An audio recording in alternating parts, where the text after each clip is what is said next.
We all want to help one another. Human beings are like that. We want to live by each other's happiness, not by each other's misery.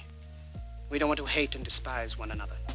In this world, there's room for everyone, and the good earth is rich and can provide for everyone. The way of life can be free and beautiful, but we have lost the way.